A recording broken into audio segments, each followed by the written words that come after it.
Hello everyone, how are you all? This is Milkbeer and welcome to grade 3rd English class. In today's class we will do creative writing work on our English pull-out worksheets.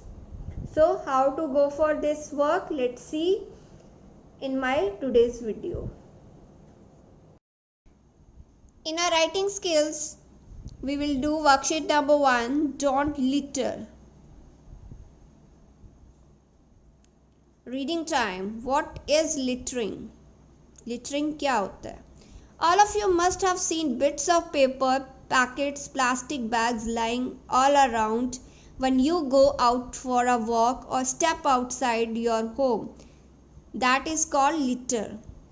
जब भी हम लोग घर से बाहर निकलते हैं, चाहे हम लोग वॉक के लिए निकल रहे हैं, मार्केट जाना है, we are going anywhere, what we see, हमें दिखता है कि हमारे चारों तरफ कहीं पे पेजेस गिरे हुए हैं. We see chips packets are there, we can see plastic bags are there, और इन सब को हम क्या बोलते हैं? Litter. When we see a lot of litter, it becomes garbage. अब जब बहुत सारा लिटर इकट्ठा हो जाता है तो उस चीज़ को हम लोग गार्बेज बोलते हैं. The garbage becomes the breeding ground for mosquitoes, which causes many diseases and pollution. और अब ये जो गार्बेज है, इस पे क्या होता है? बहुत सारे जो मस्कीटोज़ हैं, मच्छर हैं, वो इसके ऊपर ब्रीड करना स्टार्ट कर देते हैं, ग्रो करना स्टार्ट कर देते हैं, और इनसे बहुत ज़्यादा डिजीज़ हो जाती हैं, बीमारियां फैलती हैं, and it also causes soil pollution. What are the effects of litter on the environment? इस litter से हमारे environment पे क्या effect हो रहा है? The litter find its way into drain holes and waterways, choking them. अब ये जो litter है हमारे जितने भी rivers हैं, oceans हैं, उनमें चला जाता है, लेकिन उनके जो भी होल्स हैं उन सब को ये चोक कर देता है. ठीक है, चोकिंग मीन्स उनमें एक ब्लॉकेज आ जाता है. And our rivers and oceans become polluted, और वो पॉल्यूटेड हो जाती हैं. And it causes animals and plants to die in water.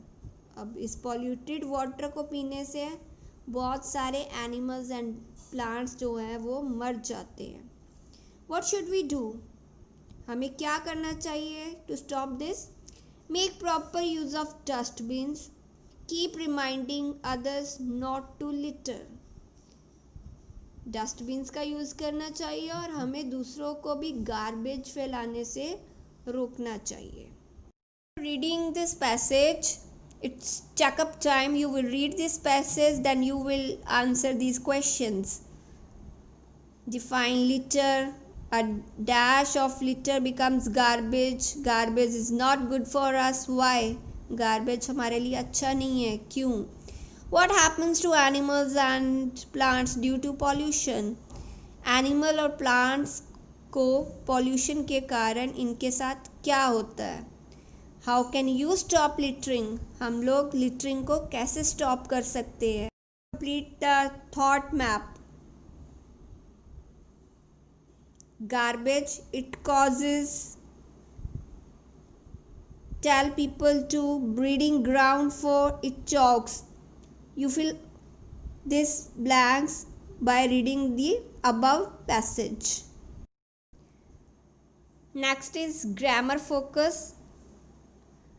You will complete this. Then be creative, complete your thought map. अब आप अपना thought map बनाओगे. I always make sure that I maintain cleanliness around me. आप अपने around cleanliness को maintain करने के लिए क्या क्या स्टेप्स लोगे? You will complete your own thought map. And then the last part, write 8 to 10 lines about how can you help to keep your surroundings clean. आप अपने आसपास की जगह को क्लीन करने के लिए कौन कौन से स्टेप ले सकते हो और आप कैसे हेल्प कर सकते हो गवर्नमेंट की. So you will write all this in the space provided to you. So kids, it's time for homework. In the homework part, you have to do worksheet number 1, which is given on page number 1 and 2 of your English pull-out worksheets in the part of writing skills. So just do this work in your book in a very neat and clean handwriting, and in case you feel any difficulty to complete it, you can message me and you can also call me. I will get back to you very soon. Till then, take care, bye bye, and have a nice day.